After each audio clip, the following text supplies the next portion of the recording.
నట్ కుమార్ గారు నమస్తే సార్. నమస్తే నమస్తే అండి. నట్ కుమార్ గారు, నిన్న సర్వేలు అంటే ఎగ్జిట్ పోల్ సర్వేస్ సెంట్రల్ లెవెల్లో నేషనల్ లెవెల్లో చూస్తే మాత్రం నిజంగా నాకు ఒక ఇంత ఆశ్చర్యం వేసింది సార్.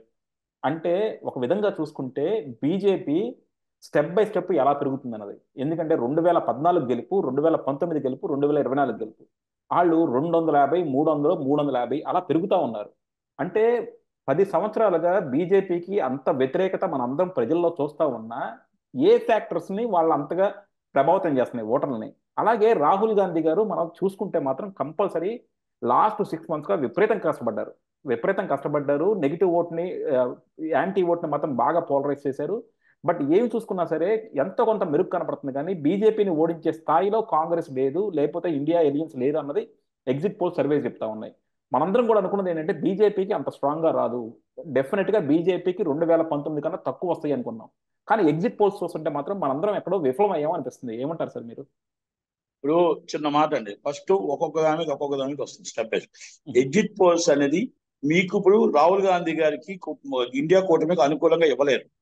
ఒకవేళ ఇండియా కూటమికి అనుకూలంగా ఇచ్చారే అనుకోండి, రేపు ఈడీ వస్తుంది, తర్వాత సిబిఐ వస్తుంది, తర్వాత ఇంకోటి వస్తుంది, వాళ్ళ ఛానల్ మూసుకుపోతుంది. వాళ్ళకి అక్కడ రేపు వాళ్ళ ముందు బతకాలంటే, వాళ్ళ ముందు నిలబడాలంటే కష్టం. ఒకవేళ అనువైన కారణాల వల్ల మళ్ళీ మీకు బీజేపీ వచ్చిందంటే నెంబర్ వన్.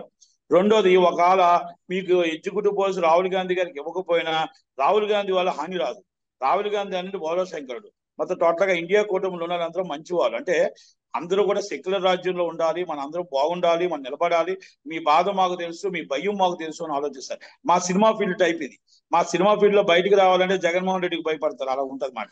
మీకు ఉదాహరణ మా సినిమా ఫీల్డ్ చెప్పుకొచ్చాను. ఇలా ఈ ఎగ్జిట్ పోల్స్ మనం నమ్మడానికి లేదండి. ఎందుకంటే ఎగ్జిట్ పోల్స్ అన్ని కూడా చూసాను. 282, 382, ఆ 352, 362 ఇది ఎన్డీఏ కూటమికి. కానీ 400 సీట్స్ ఒక్కరికే రావాలని అడిగారు ఎవరు, మన మోడీ గారు. అంటే అక్కడే ఫెయిల్ అయిపోయాడు. 400 సీట్లు అంటే ఎన్డీఏ కూటమికి ఎన్ని రావాలి? 500 రావాలి. అంటే ఎన్డీఏ కూటమికి 350 వస్తుంది అంటున్నారు.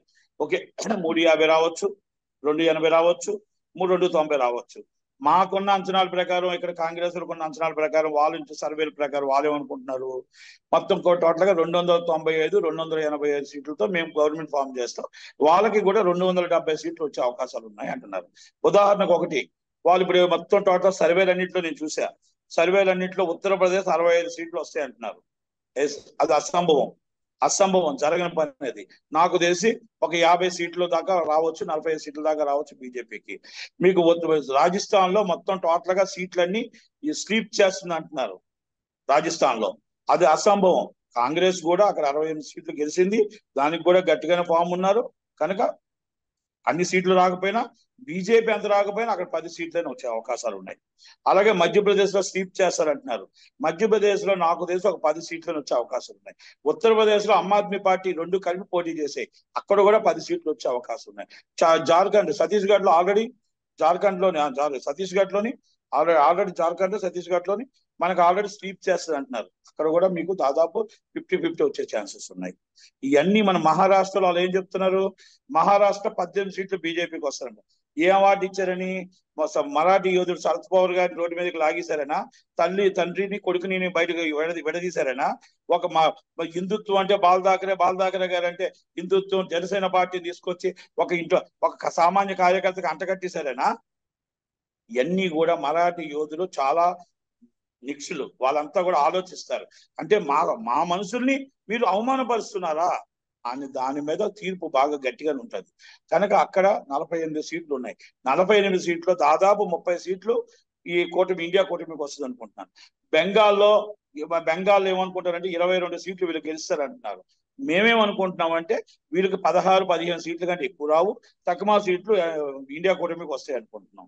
ఇలా మొత్తం సిక్కింలో 16, మణిపూర్, అస్సాంలో 11 సీట్లు వస్తాయి అంటున్నారు. 50-50 వచ్చే అవకాశం, ఎందుకంటే మణిపూర్ ఎఫెక్ట్ ఎక్కువ ఉంది. ఇవన్నీ ఈశాన్య రాష్ట్రాల్లో కూడా కొంచెం తేడా వస్తుంది. ఇవన్నీ కూడా నేను ఒకటే చెప్తున్నా, మొత్తం టోటల్ గా అన్ని దగ్గర కూడా మనం ఇంకోటి 7 సీట్లు ఢిల్లీ గెలుస్తుంది అంటున్నారు. అంటే మీరు కేజ్రీవాల్ గారిని అరెస్ట్ చేశారు, మంచి పరిపాలన ఇస్తున్నారు, అరెస్ట్ చేశారని చెప్పి 7 సీట్లు ఇస్తారా? కాంగ్రెస్ రెండు కలిపి పోటీ చేస్తున్నాయి. కనుక అది కూడా మనం బేర్ చేసుకోవాలి. పంజాబ్ వచ్చి మొత్తం టోటల్ గా పంజాబ్ సీట్లు, మొత్తం హర్యానా సీట్లు, పంజాబ్ సీట్లు 50, మనం మొత్తం టోటల్ గా ఇండియా కూటమికి ఛాన్సెస్ ఎక్కువ ఉన్నాయి. ఎందుకంటే ఆమ్ ఆద్మీ రెండు కలిపి చేసాయి. కనుక ఇవన్నీ మనం బేర్ చేసుకుంటే కూటమి ఇచ్చిన ఏదైతే మీకు ఎగ్జిట్ పోల్స్ ఇచ్చారో వాళ్ళకి భయపడి ఎగ్జిట్ పోల్స్ ఇచ్చారే తప్ప నిజమైన ఎగ్జిట్ పోల్ ఎల్లుండి ఉదయం 10 గంటలకు 11 గంటలకు వెళ్ళిపోతుంది. 11 గంటలకి నేనేమనుకుంటున్నానంటే 201 సీట్ కొంతమంది ఇచ్చారు, 210 సీట్లు కొంతమంది ఇచ్చారు, 230 సీట్లు కొంతమంది ఇచ్చారు, కొంతమంది 350, 382, 389, 370, 330 కొంతమంది ఇచ్చారు. కానీ ఎవరు 400 ఇవ్వలేదు, కూటమికే ఇవ్వలేదు, బీజేపీ కాదు. బీజేపీకి ఇంతకుముందు 303 సీట్లు వచ్చాయి, ఇప్పుడు 306 వస్తాయి అంటున్నారు. నేనేమనుకుంటున్నానంటే బీజేపీకి 220తో ఆగిపోతాయి, కూటమికి 270, 280తో ఆగిపోతాయి. కనుక రెండు కూడా ఈ రాహుల్ గాంధీ గారి పర్ఫార్మెన్స్ పెరిగింది కాబట్టి కన్ఫర్మ్ నువ్వు అని టఫ్ అండ్ ఫైట్ ఉంటుంది తప్ప మోడీ గారు అంత ఈజీగా గెలడానికి అవకాశాలు లేవు. మన గవర్నమెంట్ ఫామ్ చేస్తే చేయొచ్చు, కానీ performance is better performance and Congress is 100 to 100 above seats and Congress 100 above seats and Congress. అది నేను అనేది బెటర్ పర్ఫార్మెన్స్ కాంగ్రెస్ చేస్తుందని మాత్రం నేను చెప్పగలుగుతాను.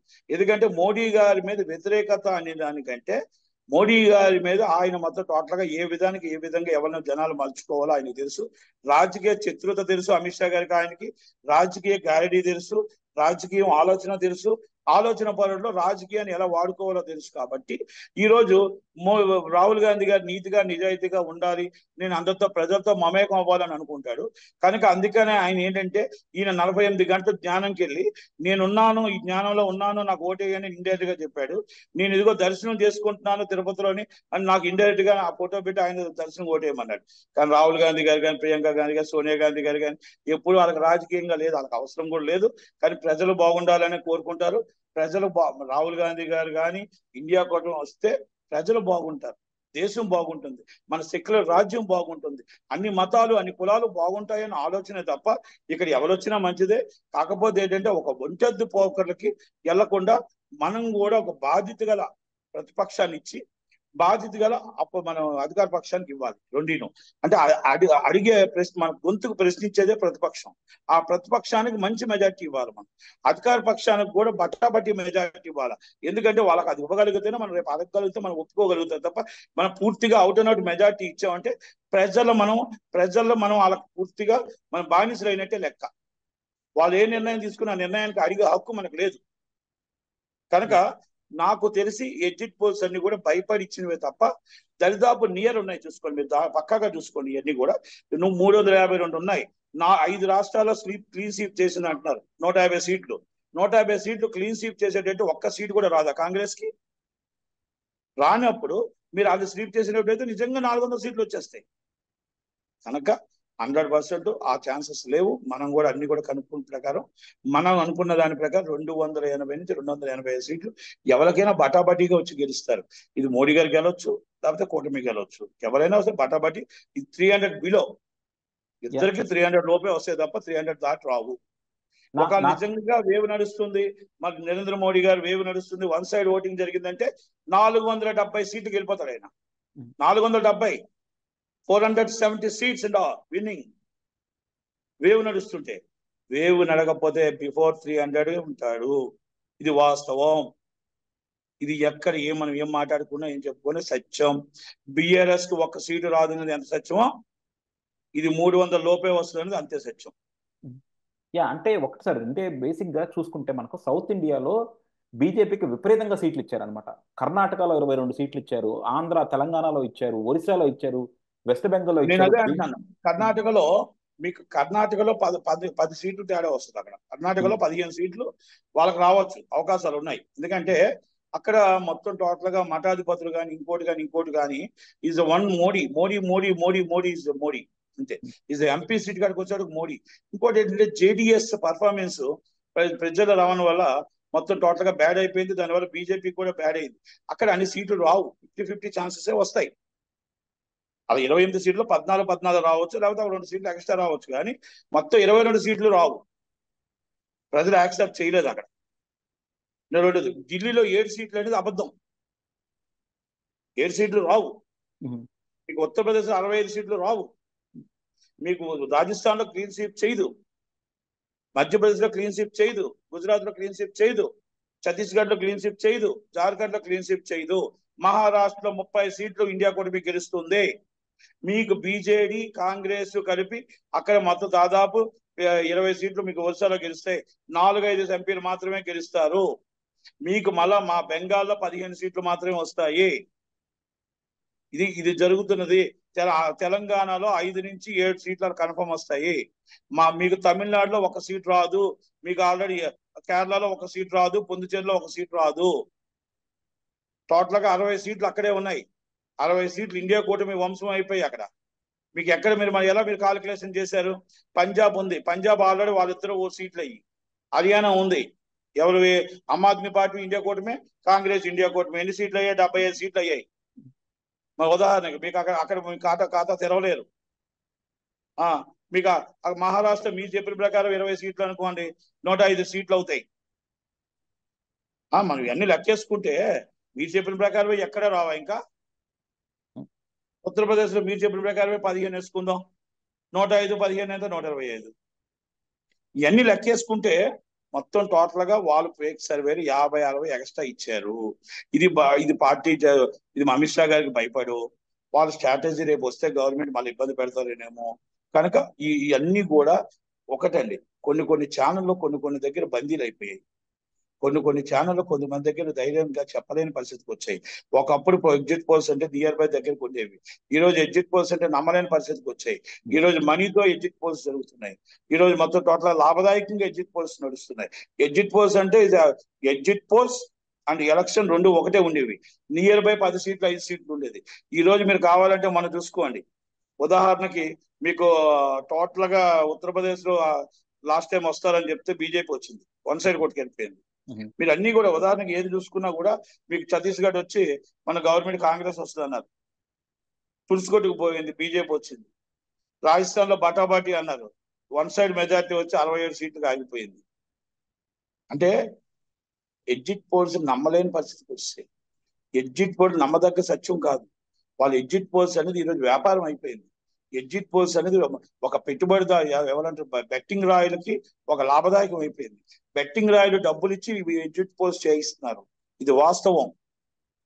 ఇది బెట్టింగ్ రాయల్ ఎగ్జిట్ పోల్స్ ఉన్నాయి తప్ప నిజమైన ఎగ్జిట్ పోల్స్ ఎక్కడో ఉన్నాయి. ఇది మనం ఒప్పుకోక తప్పదు. ఈ బెట్టింగ్ల కోసం ఈ ఎగ్జిట్ పోల్స్ వస్తున్నాయి. డెఫినెట్ గా సార్ చూద్దాం. మనం కంపల్సరీ ఏంటంటే ఇంకా ఎగ్జిట్ పోల్స్ ఎస్పెషల్లీ నేషనల్ లెవెల్లో చూసుకుంటే మాత్రం చాలా నమ్మకంగా లేవు. అదే మనకి రాహుల్ గాంధీ గారు కూడా చెప్పారు.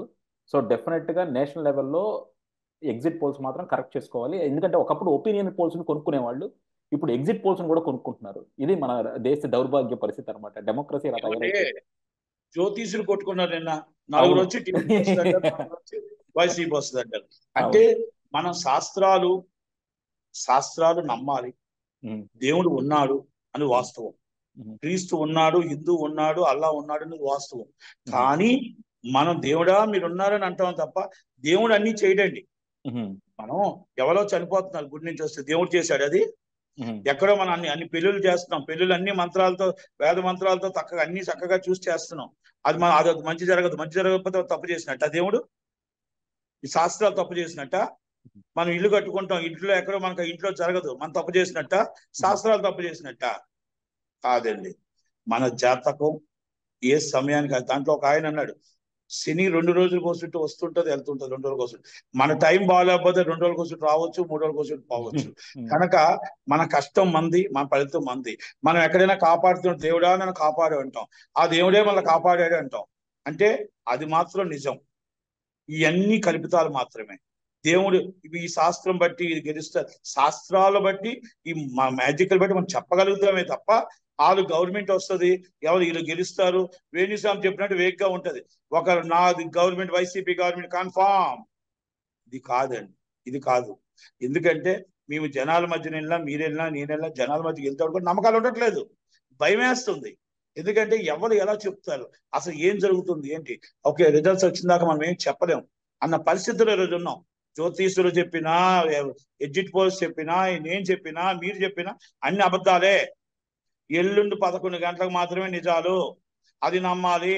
ఇవన్నీ బెట్టింగ్ రాయిలు, నాటకాలు మాత్రం జరుగుతున్నాయి. బెట్టింగ్ల కోసం ఇవన్నీ కూడా ఎగ్జిట్ పోల్స్ పనిచేస్తున్నాయి కొన్ని.